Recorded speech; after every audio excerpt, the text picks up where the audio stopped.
Yes, you read that right. Gen Z is getting old. Now, many of you would think, man, you're lying, or bro, stop exaggerating. And you'd low key be right. However, Gen Z is getting old, kinda. I'm not gonna lie to you, there wasn't some profound motivation behind creating this video. No, no, no, no, no. That wasn't what broke the camel's back, so to speak. Something far worse happened. I got hit with the unk allegations. Me, at the youthful age of 24, well, 25 now, born in the year 2000, got called unk. I was flabbergasted. Me, unk. How? To make matters worse, they didn't even know my age, so those guys just looked at me and knew my ass was aged like spoiled milk, bro. This was a right hook followed by a left hook because I've always looked very youthful, but clearly not anymore. But anyway, enough of that. Back to the point. This traumatic event led me to think, damn, my people are low-key getting kinda old. So here I am, ready to inflict depressing reflections on yous. Let me preface this by saying this video is going to be sort of split into two sections, actually getting older and simply not relating to the new youth. Let's first start with getting older. I mean, damn, where do I even start with this? Gen Z is actually getting old. Life's getting a bit too real. And let me just say, this is very important. I'm talking about the early Gen Z categories. So from like 1996 to at most 2002-ish. You younger Gen Zers, sit this one out. You got a youthful life ahead of you. But anyway, you know what made me realize we're getting older apart from my unfortunate unk allegations? A lot of things actually. We might as well make a list and go through each one. Number one, they're getting married and having kids. If this doesn't make you think, holy moly, this isn't a little game called life anymore,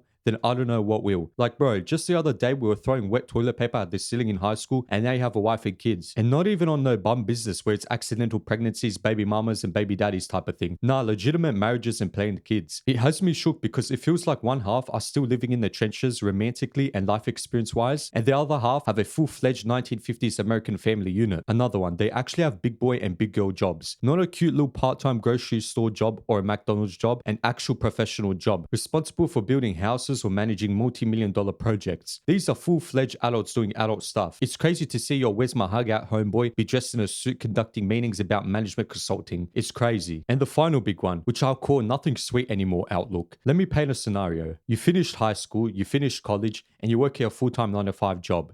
You're strolling the city on your lunch break, and you bump into one of your homies from school that you don't really keep in touch with. You do the classic, how's it been? And they give the typical answer, not bad, I'm doing alright, you know how it is. Now it's the weekend and you're at some bar somewhere and you bump into another dude you knew from school. You ask the same thing and they answer the same way. I'm doing good, just a bit tired. Now you're back in your hometown and you bump into a guy from school. You ask the same thing and they answer the exact same way. I'm fine, just a bit busy. Here's the thing. In all of these guys that you meet a couple years after high school or college, no matter how successful they are, in which 99% of cases they're not rich or successful, these people are drained and have lost their spark. You know exactly what I'm talking about. That guy that was hella smart, now he's just a regular 9-to-5 dude. That dude that was hella ambitious and had plans for side hustles and projects, now he's just going through the motions. That dude that was hella sporty and was attending state and country competitions, he found out that he's in the top 2% and not the top 1%. So now he's just a highway construction worker. That dude that was always happy, bro's just depressed. That dude that was the class clown, now he barely cracks jokes because life ain't so funny after all. That's what I mean by nothing sweet anymore. As you get older, dreams fade away, talent fades away, happiness fades away, optimism goes out the window. Don't get me wrong, this isn't everyone, nor is it some 24/7 depressive cycle, but there's a clear difference in attitude from like your late teens, early 20s to your mid 20s, late 20s. So yeah, that's how I know my people are unkifying and auntifying. What a sight to behold. On to the second section.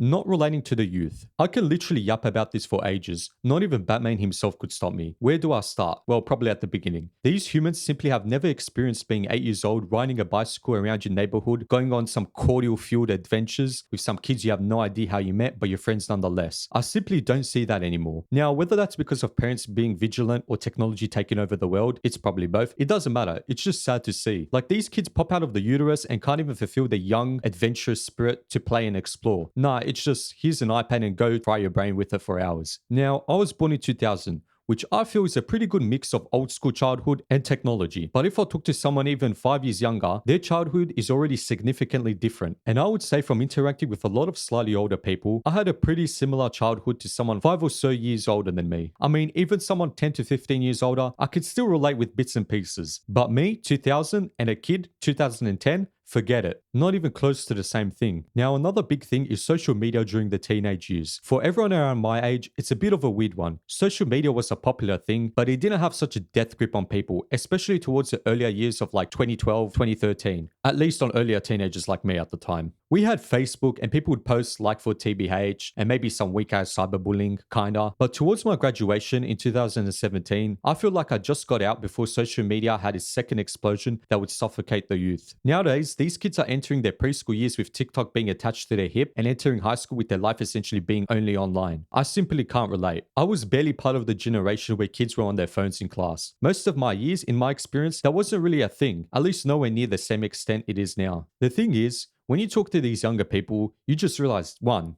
damn, I'm old. 2, wait a minute, I'm not even old. 3, yeah, no, these gremlins grew up differently. And look, I'm not trying to make it out like I'm some 50-year-old old head who had to use a horse to get to school, but damn, when I look at these kids, I'm shocked. For example, at 13, all me and my boys cared about was gel and waxing our hair, and maybe 1 or 2 dudes were casually into the gym. Now these kids are into looks maxing at 13, scaling businesses, being gym fanatics, and consuming the most black-pilled content to ever exist. Like, I'm not saying any of that is inherently wrong, which might be an unpopular opinion. However, bro, you shouldn't be exposed to all that at such a young age. Live life being a bit oblivious and dumb and autistic. You'll grow up and get railed by reality soon enough. No need to fast forward it. And I'm saying all of this to say, these youth are the most aware yet neurodivergent generation. They'll have a bunch of information about everything, yet be unaware of everything all at the same time. It's like they've developed ahead of time in certain things, but completely missed the ball on other things. Another thing that makes me not relate is the constant 24/7 references to online brain rot. Luckily, I'm tapped in, so I get everything. But if I take a step back, I realize, damn, they literally programmed all their thoughts, behaviors, and sayings off of TikTok. I feel like as I get older, I'll lose my in-touchness and I'll be absolutely lost. But for now, I'm still tapped in, so I guess it's not much of an issue. Anyway, that's that regarding my uncrambles about the youth and Gen Z getting older. It's a bit of a short video, but let me know what you guys think about all of this. Do you reckon Gen Z is actually getting older and less relatable to the younger generations, even the younger Gen Zers? But yeah, drop a like and subscribe if you enjoyed this. Anyway, I'll see you in the next video. Laters.